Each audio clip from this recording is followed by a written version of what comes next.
বোলপুর থানার আইসিকে কদর্য ভাষায় হুমকি দিতেই বিপাকে এবার কেষ্ট। দলের কড়া হুঁশিয়ারি, একেবারে ক্ষমা চাইতে হবে এরকমই নির্দেশ দেওয়া হয়েছিল দলের তরফে।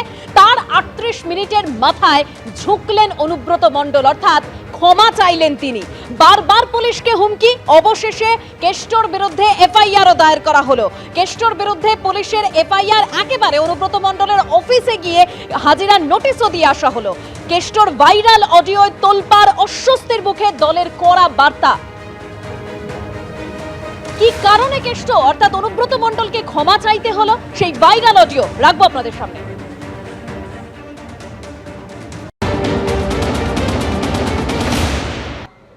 কিন্তু 24 ঘন্টার মধ্যে অনুব্রত মণ্ডলকে গ্রেফতার করতে হবে, এমনই দাবি বিজেপির।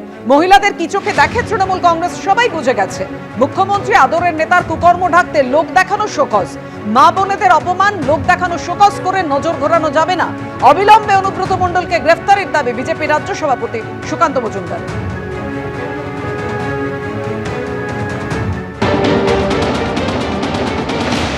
দল কি করছে সেটা তো বড় কথা নয়, বড় কথা হচ্ছে আপনারা অন্য একটি জিনিস ভাবুন। যদি এটা কোনো বিজেপির কর্মী ওই আইসিকে ঠিক এইভাবেই, বা বিজেপির কোনো নেতা ওই আইসিকে, বা কোনো সাধারণ মানুষ ওই আইসিকে এইভাবে এই ভাষায় গালাগালি করতেন, তার সাথে কি আচরণ হতো পুলিশের? যে পুলিশের ডিজি তার নিজের অধস্তন অফিসারের স্ত্রী এবং মায়ের ইজ্জত নিয়ে ছেলে খেলা হচ্ছে, সেটা বসে বসে দেখছেন এখান থেকে, ভবানী ভবন থেকে, কান ধরে অনুব্রত মণ্ডলকে জেলের ভেতরে ঢোকাতে হবে। পার্টি কি করবে সেটা পরের ব্যাপার, সেটা পার্টির ব্যাপার। এখনো পর্যন্ত কোনো অ্যাকশন হয়নি, এবং এটা তো ভাইরাল হয়েছে বলে, এবং আমার কাছে যা খবর পুলিশ থেকে ভাইরাল করা হয়েছে, পুলিশের পক্ষ থেকে। তো পশ্চিমবঙ্গ পুলিশের অবস্থা মুখ্যমন্ত্রী কোন জায়গায় নিয়ে গেছেন? যেইভাবে ভাইরাল হবে, বাইরে আসবে, তারপরে সমস্ত কিছু অ্যাকশন হবে। তার মানে পুলিশের কোনো দাঁত কিচ্ছু নেই, যা আছে সব বিরোধীদের জন্য।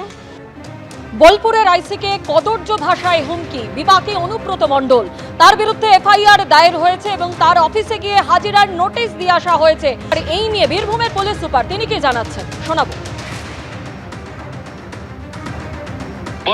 আমাদের আইসি বোলপুর লিটন হালদার উনি কমপ্লেন করেছেন কি 2 দিন আগে ওনাকে একজন এখানে লোকাল নেতা ওভার টেলিফোন ভার্বাল অ্যাবিউজ করেছে। রিগার্ডিং দ্যাট এই ঘটনার ক্ষেত্রে আমরা একটা এফআইআর স্পেসিফিক স্টার্ট করেছি, অ্যান্ড তারপরে আমরা এই ঘটনাতে যত স্ট্রং লিগাল অ্যাকশন নেওয়ার দরকার আছে সেটা আমরা নিচ্ছি। অ্যাজ পার ল, আইন অনুযায়ী যা যা অ্যাকশন নেওয়ার আছে আমরা সব অ্যাকশন নেব।